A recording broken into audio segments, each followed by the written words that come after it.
నువ్వు నిన్ను పెంచిన అమ్మా నాన్నలు కాదని నిన్న మొన్న రోడ్డు మీదో కాలేజీలోనో లేకపోతే ఆఫీస్లోనో లేకపోతే ఎక్కడో ఒక దగ్గర పరిచయమైన వాడి కోసం వీళ్ళని వదిలేసి వాడితో లేచిపోవడానికి నువ్వు సిద్ధపడ్డావు. సరే, మంచోడైతే ఆ దేవుడి దయ వల్ల ఆల్ హ్యాపీ.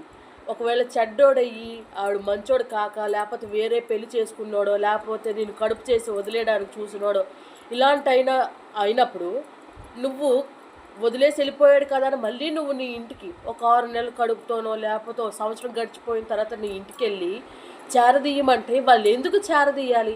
దేనికోసం చేరదీయాలి? నువ్వు నీ సుఖం కోసం నీ అమ్మ నాన్నలు కాదని నువ్వు వెళ్ళిపోయి మళ్ళీ నీ కష్టం వస్తే తిరిగి నువ్వు మీ అమ్మ నాన్నల దగ్గరికి వచ్చావు, బాగానే ఉంది. కానీ నువ్వు వెళ్ళిన ఆ సంవత్సరం అంతా వీళ్ళు ఇంట్లో ఎంత క్షోభపడి ఉంటారు, చుట్టుపక్కల ఎన్ని మాటలు పడి ఉంటారు, నువ్వు ఆలోచించావా? ఆలోచించవు.